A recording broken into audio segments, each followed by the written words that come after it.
This is E&P Reports, a service of Editor and Publisher magazine. Since 1884, the authoritative voice of news publishing. And hi again, I'm Mike Blinder, publisher of Editor and Publisher magazine. And again, this is a special edition of E&P Reports as we increase the frequency of these broadcasts during the pandemic crisis.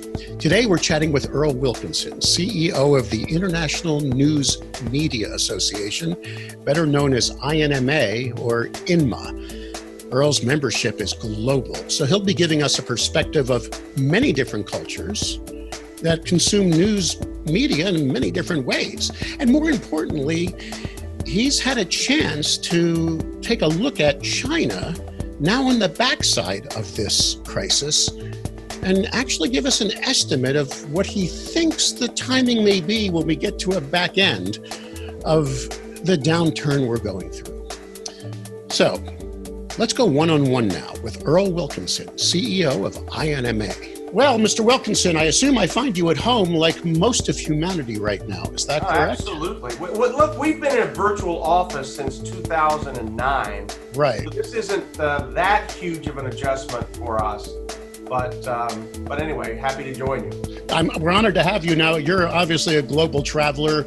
I'm sure you're one of those special American Airlines people that has that special designation that walks through before even they call us lowly platinums. But you're at home. You're not traveling like you used to. Is this hard for you? I have to ask that first, just because you're always somewhere. You know, we're always watching you in different countries, eating different foods and. I got to tell you, this is a little personal, but there's really two sides. There's me on the road, and there's great value there that gets created. But, when I'm working from home, I'm running a company, I'm running an association, and, you'd be surprised. I'm as happy at home as I am on the road. Oh, well, it's nice to know you have a home, because most of us think your home is like seat 2C on an American Airlines flight going to Europe or something. All right, let's talk. INMA has really stepped up and doing a tremendous amount of research.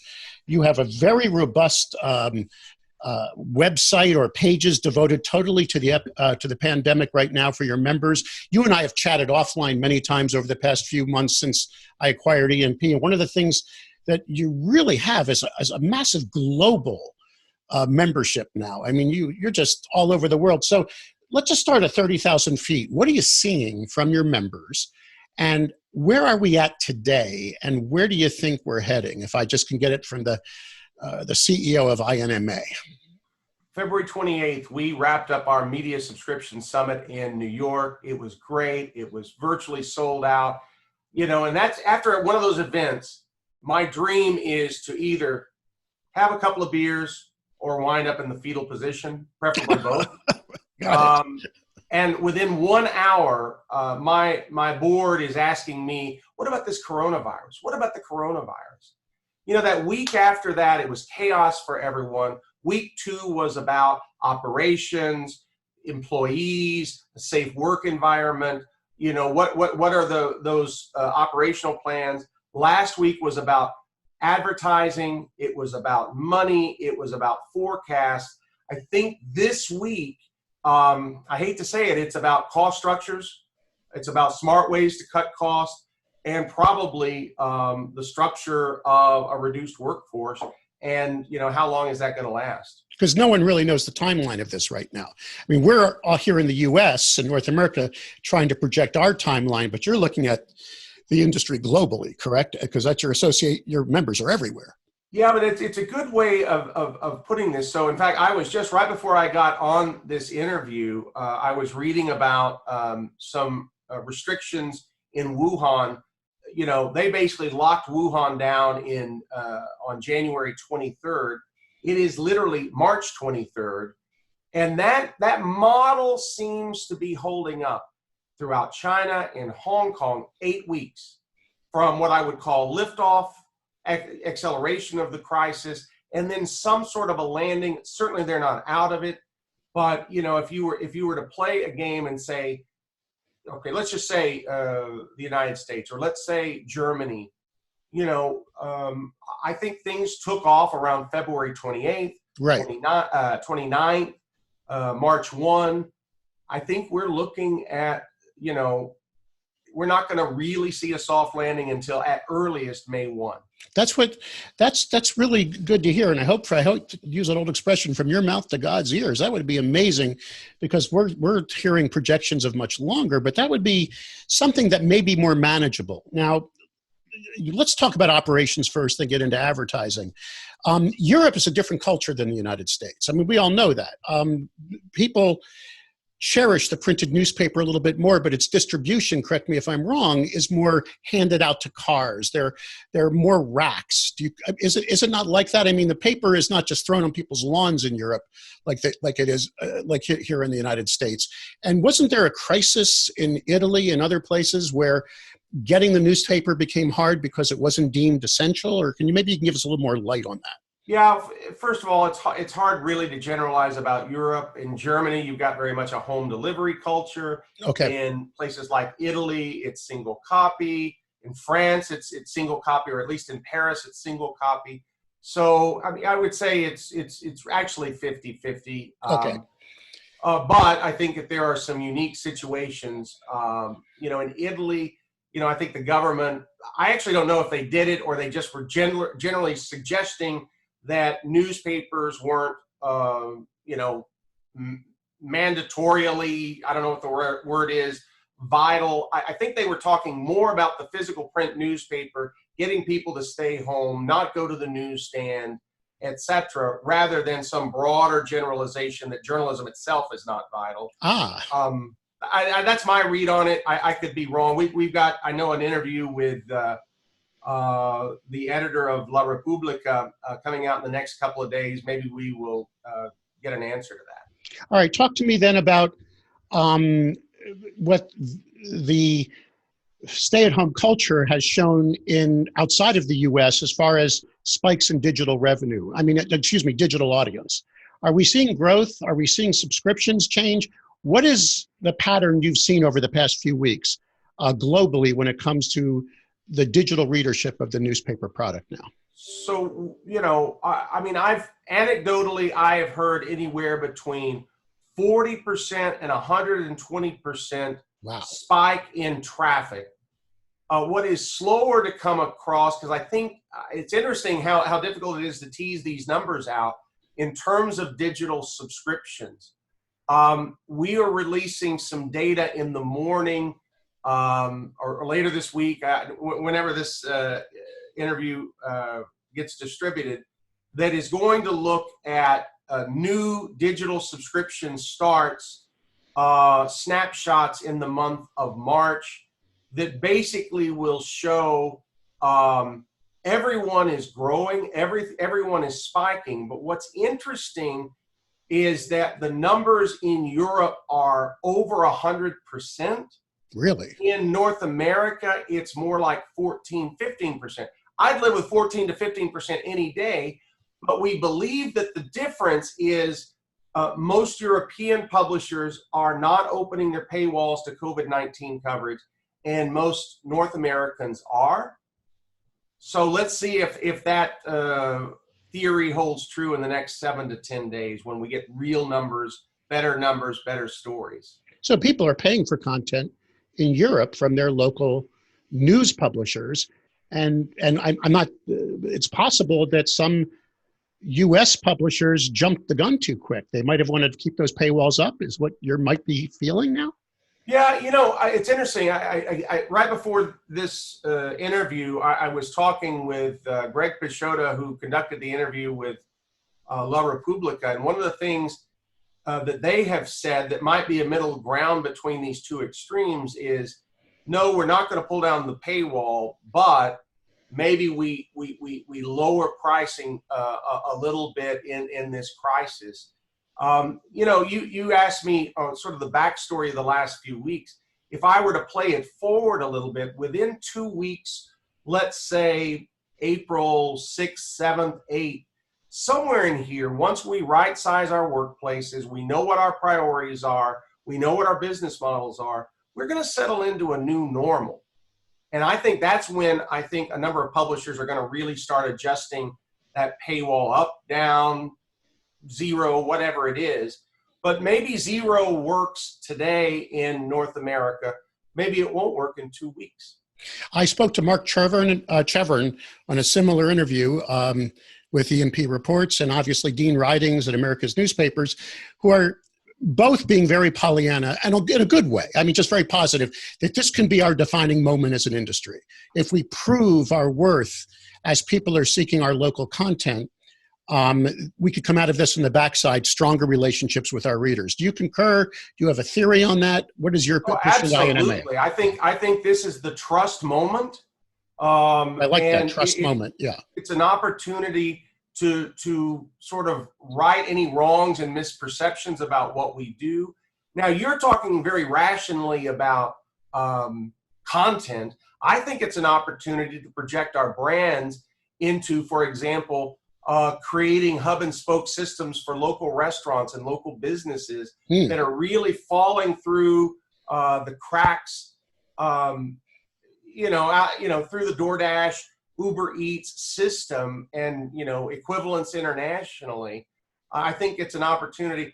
One of the things that I guess I advocate is, at bare minimum, if you're the smallest newspaper with the smallest website, for goodness sakes, you can put up a static HTML page right now, bringing together those local, independently owned businesses into one searchable site. You saw what Gannett did with Support Local. Definitely. I think they launched that just today on Monday. Mm-hmm. And I think that's a very interesting idea. They had some interesting twists there in terms of getting people to help build their database themselves, offering couponing. I think that it's not just an opportunity on the content side, but it's also on the relationship building on the B2C side, of being that connective tissue. Don't worry about the money. The money, I'm just saying, this is you're not going to get money out of these guys, but wow, what an opportunity. What if on the other side of this, they point the finger back at you and say, wow, you were the savior of my business and some of the small businesses that impact this community. Especially since Google and Facebook are getting now the lion's share of local digital revenue. If we can develop those relationships now, we might be able to ebb that flow as well. That's a very, very good point. You recently did a survey of all your, well, not all of them, but you did a quick survey of your members. And the numbers were interesting. It wasn't as negative as I thought it was going to be. I was looking through some of that only a small smattering below 30% said doom and gloom. Am I right? I mean, are you hearing more positive things from your members as well as how they feel about getting out of this? Oh, I don't know about that. We did a survey last week looking at operations, right. A lot of different questions at the time. 60, or actually I might have been the week before, 62% said they were already impacted. That was within 10 days of the crisis. My guess is that percentage is up there, in the 90% range. We published an article this morning based on an informal survey of our members, but it mostly tracks anecdotal evidence that shows sort of the arc of this. Not a shocker. We got nicked in March. If you actually took that nick and made it 3 months, I think our members are expecting, a surge of advertising declines in the second quarter. It coming closer to landing the plane by third quarter. What was interesting, though, was by the fourth quarter, if the plane proverbially lands, it's still, the numbers aren't particularly great. But Mike, you've been in this game forever. One thing I teased out, and I did this research yesterday of some of this feedback. It's not like we entered 2020 buoyant about our advertising prospects. True. I think I'm sorry I don't have it memorized, but basically across 20 publishers, the median answer for what did you come into the year expecting on ad sales? I think it was basically -2%. And that was the good number. And that was the good number. Okay. So, yeah. The thing that has got me is, and again, you're right, we are a peculiar organization. Our members are in almost 70 countries. Right. The United States is one of those countries. Right. So across a lot of that, what we see is this. If you are getting decimated on advertising, but advertising is only 30% of your revenue model, this really hurts, but it's not an extinction level event. If, on the other hand, you're reliant still on 70, 80% of your revenue coming from advertising, and you're getting decimated by 30, 40%, this is an extinction level event. Well, some alternatives here in the U.S., and I should ask you if you've seen it around the world, are stopping their print publications. And what they're seeing is spikes in their digital readership. Could this possibly not be an extinction event for the entire media company, but maybe for one form of distribution, which is the most expensive, right? The print product. I mean, well, let me ask you this: have you seen in your market? Have you seen these restaurants? They closed down in dining, right? And now all of a sudden they're reinventing themselves as takeout, curbside. Exactly. They're taking some of their waiters and making them delivery people to the car. Yeah. I mean, is it really that big of a leap to suggest that in this peculiar, bizarre environment, that one, if advertising disappears, the primary reason for printing a newspaper economically kind of goes away, and secondly, even if it didn't go away, do you really? I'm looking out my window right now. Can you really imagine in 2 weeks, 3 weeks, that all of the points of distribution are still going to be in existence? Well, so I think it's a marvelous opportunity. The only thing you got to ask yourself, are you laying off print or are you furloughing print? And I don't have the answer to that yet. Well, you and I go back a ways. You remember when you brought me out to Adelaide, Australia? I think that was do remember that. 2001 or 2 to do a speech for an INMA conference. But you know, my background for 22 years was top line revenue. I never published anything in my life. I never fulfilled the ads. I just sold them, whether they were digital, print, packaging. Now that I've got E&P, and this was the joke, I saw you, we didn't get a chance to chat at the mega conference in Texas, but everybody's coming over, hugging me, saying, how's it going? What have you learned? I've been saying, I'll let you in for a secret. Paper and postage are expensive. And I finally, now that I'm publishing this monthly magazine and I'm looking at all the resources that go to that distribution, and I'm not saying by any stretch of the imagination E&P will stop publishing the print product, although we have massive digital audience and an email database of 52,000. The point is, if I didn't have to print that, I'd have a lot of cash to do other stuff. Do you see what I'm saying? So as a publisher, my brain is clicking on some of this right now as well. I'm wondering how many other publishers may finally throw that switch, and we'll see. Well, I started to say, this is not my first rodeo. 9/11. Oh yeah. Recessions. 2008. Yeah. I mean, I hate getting old. I hate it. But one of the benefits is at some point, enough lessons of screwing up over time equals wisdom. I'm a big believer that there are ideas that were lurking in the back of number of industries 4 weeks ago. I mean, we thought about, what's the story with print? Do the economics add up? Boom, this happens.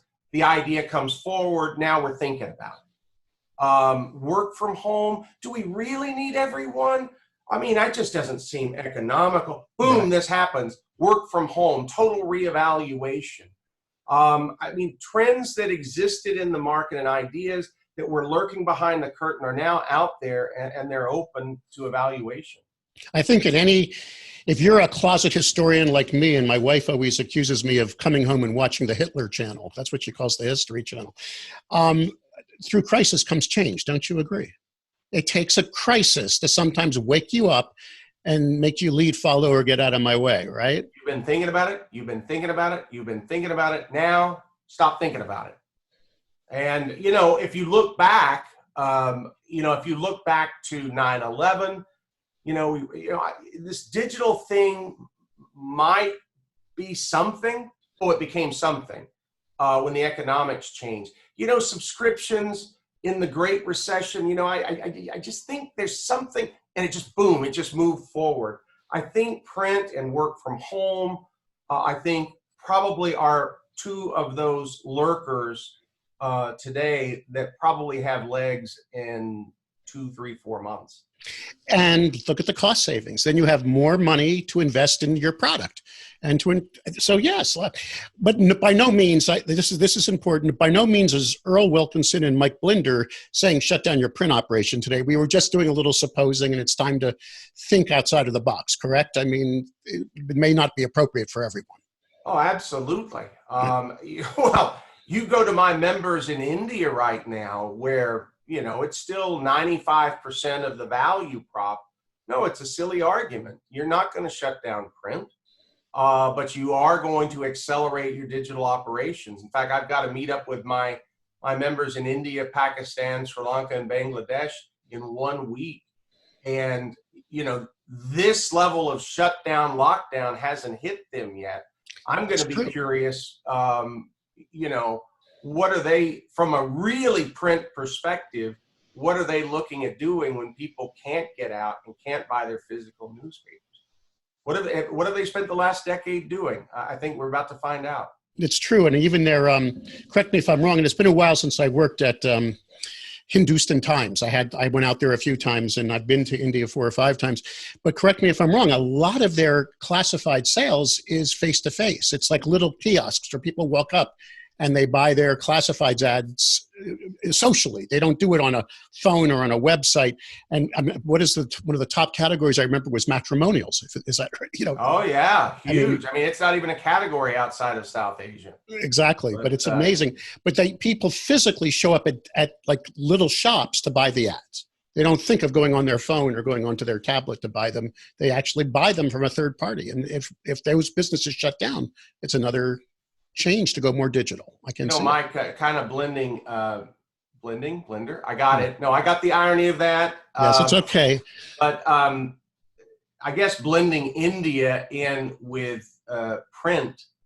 About 5 days ago, 6 days ago, I got an email from one of our members, and they said, "What is this story about?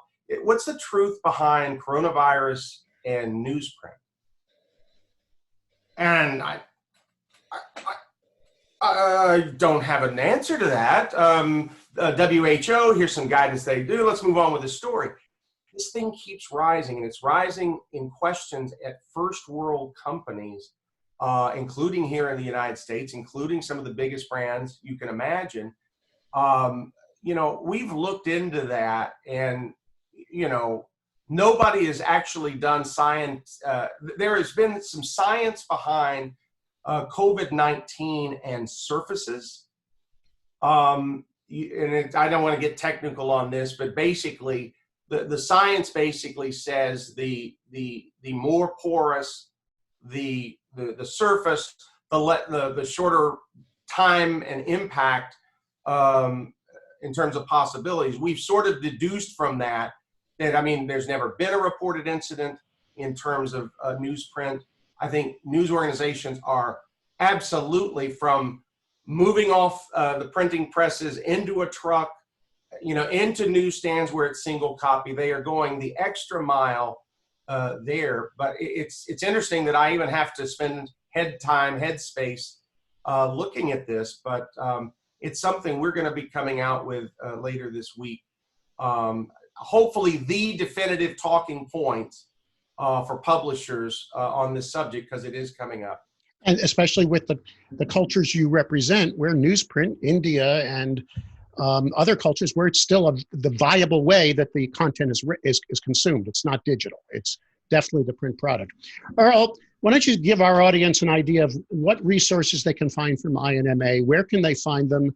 And how often should they check back with you? Yeah. We have gotten, in fact, this morning, we've developed a pop-up newsletter for our members. We've created an INMA Knows. Actually, we were going to create this INMA Knows distillation service for our members.